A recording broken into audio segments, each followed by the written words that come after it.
Episode 346, Family Banquet. When Alex walked into the Clifton family's banquet hall, everyone applauded. They all stood up and smiled at him with deep admiration, but also fear in their eyes. Jessup's eyes seemed to be moist. He tried to restrain his feelings as he shook hands with Alex. He regarded him as the hero who had saved his family. He said, "Alex, you've been a blessing to my family. Now all 4 generations have gathered here today to welcome you to our family." Alex replied, "Mr. Clifton, thank you so much for your kind words. I'm honored to receive such a welcome by your family. Mr. Clifton, I have brought you Debbie." Everyone attending the banquet had dressed in their finest festive outfits. They all looked dignified and full of joy. The Clifton family had been around for hundreds of years and had experienced many changes of fortune, but they had recently been through their most risky period, and it was only because of Alex that the family still prospered. Other than his recent victories, the rest of the family had been in a state of decline and complacency. "My darling Debbie, I hope that Alex is treating you well," Jessup said to Debbie with undisguised love clear in his eyes. After his daughter had died, he transferred all his love to Debbie. She blushed and her eyes flashed with happiness. "Thanks to Alex, everything is well with our family," she said. Then she looked at Alex and thought, "I'm the happiest woman in the world. My grandfather and my future husband both love me dearly and treat me with so much respect." She looked up at both her husband and her grandfather. Although Alex had saved them, Jessup was still the head of the family. That's good. Today we'll drink and celebrate together. I feel so happy." Jessup showed a rare smile. Chelsea watched how Debbie and Alex looked at each other and was suddenly overwhelmed with loneliness and melancholy.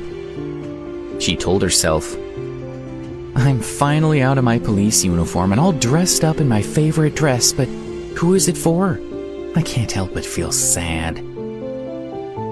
The banquet was the grandest family celebration that the Clifton family had ever held. Few people from outside the family were invited. Jessup had felt it important to invite the Wood family, but very few others. As Alex and Debbie walked down the red carpeted corridor, people turned to them and greeted them warmly. One of the members of the Clifton family was so excited that she raised her hand to her mouth and cheered loudly. "Alex, we love you. You're our family's idol." People who heard her laughed joyfully.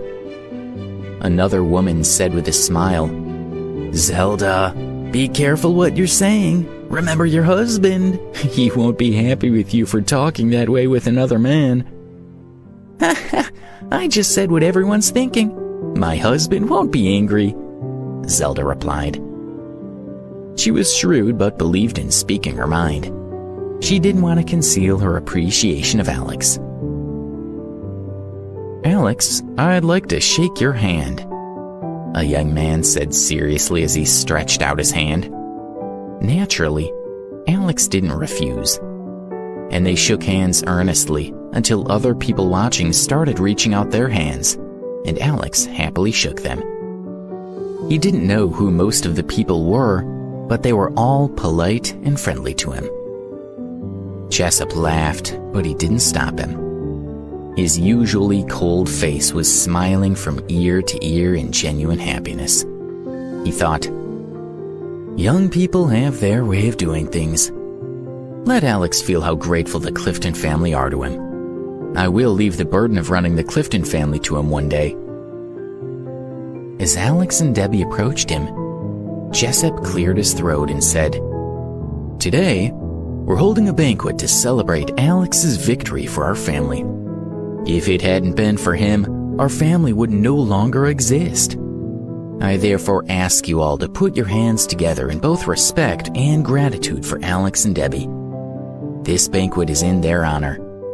Alex will therefore be taking my place at the head of the table." Everyone felt inspired by Jessup's words. The Clifton family had been around for over 100 years, and the family had a strong sense of tradition, and no outsider had ever been honored in such a way. One young man called out, "Grandfather, no! You always sit at the head of the table." "Don't say any more," Jessup said deeply. He turned to the two elegant chairs at the head of the table and said, "Please, sit down, Alex. There's no need for you to refuse my request." The room was silent when they heard this request to Alex. "Mr. Clifton, I could never take your seat. You've already honored me enough, and it's important that the rest of the family aren't upset," Alex said. Debbie watched the scene and felt uneasy. Her grandfather had been through so much that she felt he should sit at the head of the table. "None of you understand. It's a great honor for the Clifton family to have Alex sitting at the head of our table, and it would make me extremely relieved to make way for him," Jessup said meaningfully. Alex felt that he could no longer resist Jessup's request. Everyone saw the importance that Jessup attached to Alex, so they also respected the young man. In addition, they already loved and admired the beautiful Debbie, although few of them knew the full story of her history. Jessup told everyone, "Today's banquet is called the 100 Cattle Banquet. Our family has a long tradition of holding 100 cattle feasts. 100 cattle have been brought especially from Canada, where they were raised on very special grass. As a result, the meat today should be the best and most expensive that you've ever tasted. Please enjoy it." A beautiful woman walked in carrying a plate of food that smelled delicious. The whole banquet hall was full of wonderful aromas, and even Alex felt overwhelmed. "Please, allow Alex to try it first to demonstrate our respect and gratitude," Jessup said. The woman presented Alex with a beautiful silver and jade fork. He took it, selected a piece of meat from the plate, and put it in his mouth. He tasted it for a long time before he declared, "It's absolutely delicious." Alex praised our family's feast of 100 cattle. His exact words must be written into the Clifton family's records. "Do you understand?" Jessup shouted. "Yes, sir," confirmed an older gentleman who was sitting next to him. He began writing. The banquet was very enjoyable, and everyone had a good time. There were endless toasts, and the atmosphere was warm and relaxed. As it was coming to an end, Jessup whispered to Alex, "Alex, please follow me. I have something to show you." "Oh?" Alex said as he stood up. Jessup took him by the hand and led him across the corridor and out to the courtyard.